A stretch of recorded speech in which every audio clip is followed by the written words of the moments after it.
Père Fortuné Badou, directeur du Centre national de pèlerinage marial Notre-Dame de la Paix et de l'Unité d'Aribo de Dassa.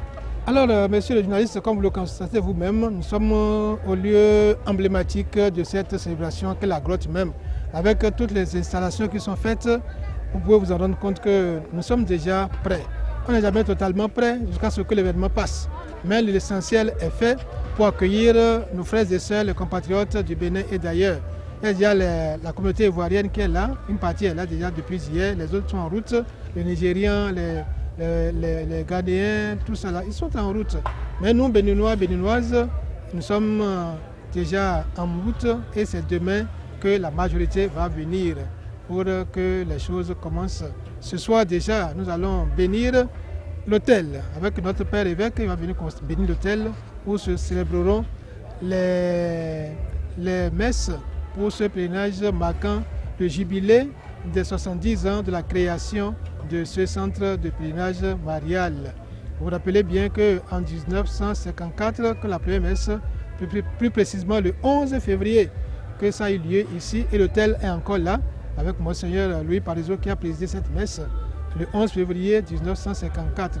Et actuellement, nous sommes en train de célébrer les 70 ans. Donc Notre-Dame de la Paix et de l'Unité d'Aribo à 70 ans. En matière d'organisation spirituelle, je peux vous confirmer que tout est prêt. Tout est prêt. Vous regardez à ma gauche, c'est les servants d'autel qui sont en répétition. Donc les maguiers sont déjà là. Donc la liturgie va être mise en déploiement d'ici quelques heures avec la bénédiction de l'autel, comme je vous l'ai dit tout à l'heure. Donc ne vous inquiétez pas. Ma seule inquiétude, ma seule réserve, c'est l'accueil des gens dans la ville. Dassa dispose de très peu d'infrastructures d'accueil.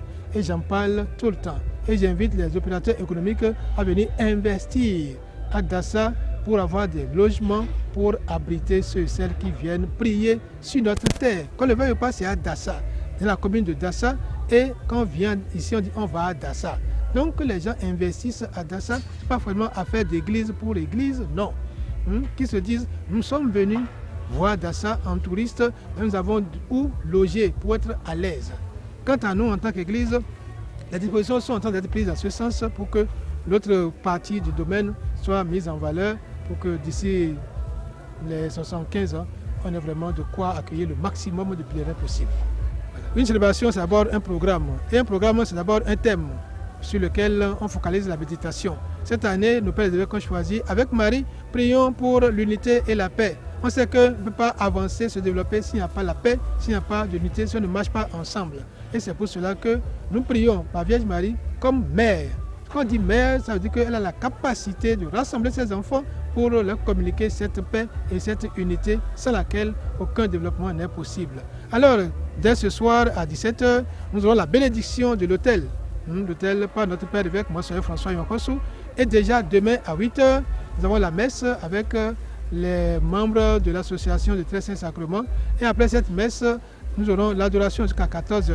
Mais entre-temps, sinon, simultanément, presque, la messe pour les maguiers sera à 9h, à la grotte ici. Et à 16h, la messe pour les scouts. Et à 20h30, la messe officielle d'ouverture du pèlerinage qui sera célébrée par l'ordinaire des lieux, Monseigneur François Nyokosu.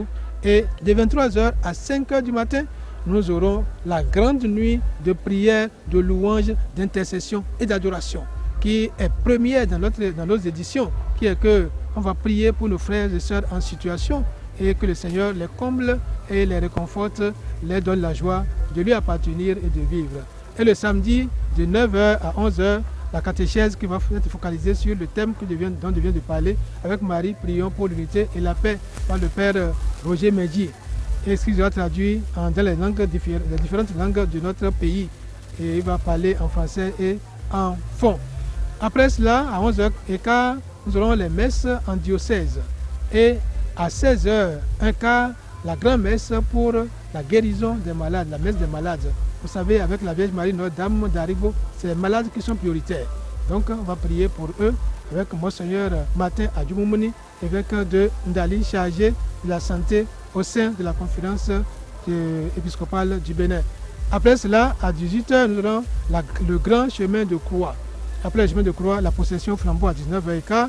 Et après, à 20h30, la messe pour les nouveaux prêtres de 2023-2024. Après cela, les messes par diocèse, sans oublier la messe des Ivoiriens, la messe des Nigériens, jusqu'au petit matin du dimanche. Et à 9h30 le dimanche, nous aurons la grande messe pontificale de clôture. Il sera présidé par son éminence Jean-Claude Cardinal Ulrich, archevêque de Luxembourg, au Luxembourg. Voilà, profonde gratitude à tous ceux et celles qui ont donné de leur temps, de leur avoir, de leur bien, de leur générosité pour que ces jours adviennent. Nous avons entrepris beaucoup de travaux, ils nous ont soutenus, c'est grâce à eux, ce n'est pas soutien seulement, ils ont participé, ils ont fait que ces travaux aboutissent pour la beauté du sanctuaire et pour l'honneur de tous et tous en tant que Béninois, Béninoises, ce qui est chez nous. Et je demande au Seigneur de continuer de les bénir, et la Vierge Marie de veiller sur les uns et les autres pour un épanouissement dans leur vie, une prospérité dans leur vie et que la paix règne dans leur cœur, dans leur milieu, dans leur famille et qu'ils marchent ensemble comme des frères et sœurs pour grandir ensemble.